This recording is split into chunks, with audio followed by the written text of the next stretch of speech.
अस्सलाम वालेकुम नाज़रीन, उम्मीद है खैरियत से होंगे। आज नए व्लॉग के साथ हाज़िर हूँ। आज का टॉपिक ईरान इसराइल जंग के हवाले से है। क्या हालात हैं आज और अमरीकी सदर ने आज क्या कहा है, इस हवाले से बात करेंगे। नई धमकी दी है ईरानी सदर ने, उस हवाले से तफसील से आपको बताऊँगा। इससे पहले कि तफसील में जाएँ, आपसे वही रिक्वेस्ट कि चैनल को लाइक करें, सब्सक्राइब करें, दोस्तों के साथ शेयर करें और ये जो घंटी का निशान है इसको प्रेस कर दें। घंटी का निशान प्रेस करने से यह है कि जो भी नया व्लॉग आता है आपको फ़ौरन वो मिल जाता है। तो चलते हैं जनाब। ईरान और इसराइल के दरमियान आपको पता ही है एक जंग जारी है और दोनों जानिब से हमले हो रहे हैं। ईरान ने भी काफ़ी नुकसान पहुंचाया है इसराइल को, जबकि इसराइल भी जो है वो मुसलसल हमले कर रहा है। आज जो तफसीलात आई हैं, इसराइल ने ये एक्सेप्ट किया है कि आज भी कोई 20 से करीब मिज़ाइल गिरे हैं, जिससे उन्होंने ये दावा किया है कि नुकसान नहीं हुआ। ताहम बाज़ मिज़ाइलों को रोक लिया गया है, लेकिन जो गिरे हैं तो वो कोई ऐसी जगह पर नहीं गिरे जहाँ पे कोई जानी नुकसान हुआ हो। दूसरी जानिब ईरान के अंदर भी इसराइली हमले ज़बर जारी हैं और वो मुसलसल टारगेट कर रहे हैं। अब इस सूरत हाल में पूरी दुनिया कोशिश कर रही है कि किस तरीके से सीज़ फायर करवाया जाए। तो ज़्यादा जो ज़िम्मेदारी है यकीनन वो अमेरिका, चीन, रूस, इन ममालिक पर आयद होती है। और आज की सूरत हाल ये है कि अमेरिकी सदर ने आज वो जब G7 का इजलास था वो छोड़ के वो वहाँ से उठाए, और चूँकि वो चाहते थे कि कोई इसराइल के हवाले से ये बात इसमें डाली जाए, लेकिन उनका मुश्तरका एलामिया अभी तैयार नहीं हुआ था कि वो इजलास छोड़ के आगे। जहाज़ के अंदर उन्होंने बातचीत क्या की, सहाफ़ियों को उन्होंने कहा कि मैं सीज़ फायर नहीं चाहता। अब ये एक अजीब सी बात थी और यकीनन सहाफ़ी इस पे परेशान भी हो गए कि जनाब आप सीज़ फायर नहीं चाहते तो आप क्या चाहते हैं। तो उन्होंने कहा कि मैं हकीकी ख़ात्मा चाहता हूँ। अब हकीकी ख़ात्मा क्या मतलब हुआ उसका। तो सहाफ़ियों ने दोबारा सवाल किया कि जनाब आप सीज़ फायर नहीं चाहते कि जंग बंदी हो जाए, ये जो क्लैश चल रहा है, जो इतनी तबाही हो रही है, इसको रोका जाए। तो उन्होंने कहा नहीं, मैं हकीकी ख़ात्मा चाहता हूँ। तो दोबारा जब उनसे पूछा गया तो उन्होंने कहा कि मैं चाहता हूँ कि ईरान अपना जौहरी प्रोग्राम बंद कर दे। जब तक वो जौहरी प्रोग्राम बंद नहीं करेगा इसका हकीकी ख़ात्मा नहीं होगा। और हकीकी ख़ात्मा मुझे इसलिए मैं कहता हूँ कि हकीकी ख़ात्मा, क्योंकि जब तक प्रोग्राम रहेगा ये इसराइल और ईरान के दरमियान ये लड़ाई जारी रहेगी।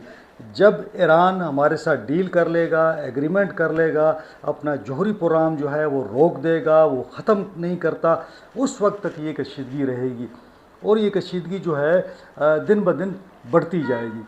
अब ये उनका एक नया मौक़िफ़ सामने आया है और जैसे कि एक ख़्याल किया जा रहा था कि वो चाहते हैं कि ख़त्े में जो अमरीकी मफादात हैं उनका तहफ़्फ़ुज़ किया जाए। इसके साथ साथ ये भी उनका एक मौक़िफ़ था कि जी हम इसराइल के साथ नहीं खड़े, यानी इसराइल की सपोर्ट नहीं कर रहे। लेकिन ज़ाहिर है कि वो इसराइल जो है जितना भी उसके पास असला है, जितना भी उसके पास जहाज़ों का जो फ्लीट है या जो भी उसके पास असला बारूद है, तमाम का तमाम जो है वो अमेरिका का है। ऐसी सूरत हाल में अमेरिका ये बता रहा है कि वो एक गैर जानिबदार है, लेकिन जब बात आती है ईरान के जौहरी प्रोग्राम की, वहाँ आके वो कहता है कि जी इसराइल ठीक कर रहा है। और ईरान जो है अगर चाहता है कि ख़त्े में एक हकीकी अमन आए, यानी परमानेंट सोल्यूशन चाहता है किसी चीज़ का, तो वो ये करे कि अपना ये जो प्रोग्राम उसने शुरू कर रखा है इसको बंद कर दे। अब ये दूसरी जानिब ईरान जो है, ईरान ने कहा है कि जी मुझ पर हमला किया गया, मैं उसका जवाब दे रहा हूँ, मैं जौहरी प्रोग्राम से पीछे नहीं हटूँगा। अब ये भी कहा जा रहा है, बाज़ सोशल मीडिया पर मैंने देखा कि कुछ लोगों का कहना है कि जी ईरान में एक ज़लज़ला आया है और वो लगता ये है कि वो ज़लज़ला जो है कोई एटमी धमाका किया गया है, क्योंकि एक स्पेसिफ़िक एरिया बताया जा रहा है जहाँ पे बहुत बड़ा धमाका हुआ है और धमाके की आवाज़ उस तरह नहीं सुनेगी, लेकिन ज़लज़ला आया है। इसका मतलब है कि ज़मीन के अंदर कोई कार्रवाई हुई है। अलबत्ता अभी तक कोई कंफर्म नहीं हुआ, लेकिन ईरान डटा हुआ है। उसके साथ इस्लामी ममालिक जो हैं वो भी उसके साथ खड़े हैं। और एक ज़बरदस्त ये है कि पाकिस्तान को देख लें, तुर्की को देख लें, सऊदी अरेबिया को देख लें, UAE को देख लें, ये तमाम ममालिक जो हैं आज ईरान के साथ खड़े हैं। वरना माजी में हमने देखा कि सऊदी अरब कभी ईरान की हमायत नहीं करता था। इस तरह پاکستان بھی اور UAE بھی کھل کر حمایت نہیں کرتے تھے، لیکن آج ہم نے دیکھا کہ مسلم امہ جو ہے وہ ایران کے ساتھ کھڑی ہے، یقیناً وہ ایران کو سپورٹ کر رہے ہیں۔ اب یہ بھی سوال پوچھا جاتا ہے کہ جی ایران کے پاس اتنے میزائل کہاں سے آگے، جب کہ 40 سال سے ایران پر پابندیاں ہیں، اور جب پابندیاں ہیں تو کوئی سامان نہ آ سکتا ہے نہ جا سکتا ہے، تو پھر انہوں نے یہ کس طرح میزائل سسٹم بنایا، اور اس کے اندر جو چیزیں لگتی ہیں وہ ایران میں نہیں ہیں، کافی ساری ایسی سسٹمز ہیں جو ایران میں نہیں ہیں۔ تو یہ اب ایران نے جس طرح بھی اپنا سسٹم بنایا ہے، لیکن انہوں نے اپنا ایک جو طاقت کا توازن ہے وہ برقرار رکھا ہے، اور آج وہ اسرائیل کا مقابلہ کر رہے ہیں۔ اب دلچسپ بات کیا ہے؟ دلچسپ بات یہ ہے کہ آج چین بھی جو ہے وہ ایران کی حمایت میں کھڑا ہو گیا ہے۔ جی بالکل، یہ بہت بڑی ڈیولپمنٹ ہے۔ اس کی وجہ یہ ہے کہ ایران کے اس سارے تنازع کے اندر چین خاموش تھا، اس نے زیادہ اس میں وہ نہیں کیا، صرف انہوں نے یہ بیانات جاری کیے کہ اسرائیل یہ جو کام کر رہا ہے وہ روک دے، اور انہوں نے ایک مذمت کی، لیکن کھل کر سامنے نہیں آیا۔ حالانکہ روس کے جو صدر ہیں پیوٹن، انہوں نے صدر ٹرمپ کے ساتھ بات چیت کی، کافی طویل بات چیت ان کی ہوئی، لیکن چینی صدر ابھی تک اتنے متحرک نہیں تھے۔ لیکن آج چینی صدر کا بیان آ گیا ہے، اور بڑا اچھا انہوں نے بیان جاری کیا ہے۔ ان کا یہ کہنا ہے کہ امریکہ ایران اور اسرائیل کے درمیان جو جنگ جاری ہے اس میں اپنا کردار ادا نہیں کر رہا، وہ جنگ کو روکنے کی کوشش نہیں کر رہا، وہ اس جنگ کو بڑھانے کی کوشش کر رہا ہے، وہ اس جنگ پر تیل ڈال رہا ہے تاکہ مزید یہ جنگ بھڑک اٹھے۔ تو یہ ایک بہت بڑا الزام بھی چینی صدر نے لگایا ہے، اور انہوں نے امریکہ پر زور دیا ہے کہ امریکہ اسرائیل اور ایران کے درمیان جو کشیدگی ہے، جو لڑائی چل رہی ہے، اس کو بند کرائے۔ اور چونکہ اب یہ بھی ایک خطرہ ہے کہ اگر کسی وقت میں امریکہ، چونکہ کل پوچھا گیا ٹرمپ سے کہ جی آپ اس جنگ کے اندر شریک ہوں گے، کیا آپ اسرائیل کے لیے کوئی تعاون کریں گے اس آپریشنل اس حوالے سے، تو انہوں نے کہا کہ میں اس کا جواب نہیں دینا چاہتا، یعنی انہوں نے اس کا جواب ہی نہیں دیا، اور انہوں نے انکار کر دیا، کوئی مطلب ہے کہ کھل کے بات نہیں کی۔ لیکن کسی موقع پہ، کسی صورتحال میں اگر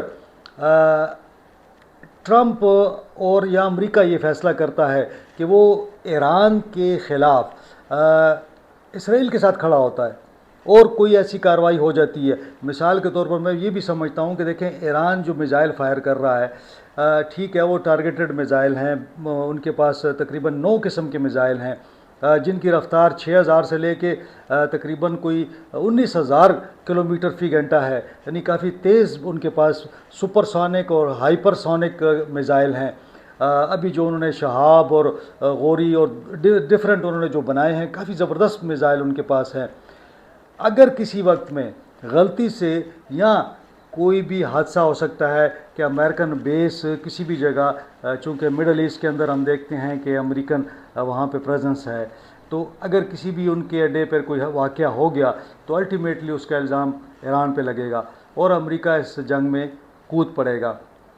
اگر امریکہ اس جنگ میں کودتا ہے تو پھر رشیا اور ساتھ ساتھ چائنا کا بھی اس کے اندر رول پیدا ہو جائے گا، یقیناً وہ لوگ بھی ان ہو جائیں گے۔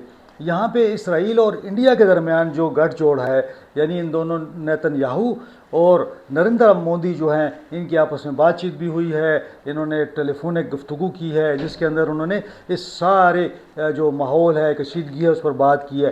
تو اب کوئی دو رائے نہیں ہے کہ اسرائیل اور انڈیا ایک پیج پہ ہیں، اور ان کی سرپرستی جو ہے وہ ہو رہی ہے، اور امریکہ بجائے ان معاملات کو سیٹل کرنے کے فی الحال وہ خاموش ہے۔ لیکن جس طرح پاکستان نے جواب دیا، اب جس طرح ایران جواب دے رہا ہے، تو یہ دونوں جواب اس لیول کے آگے ہیں کہ اب اس کے اندر امریکہ اور دیگر قوتیں چاہیں گی کہ اس معاملے کو سیٹل کیا جائے اور کسی طریقے سے سیز فائر کروائی جائے۔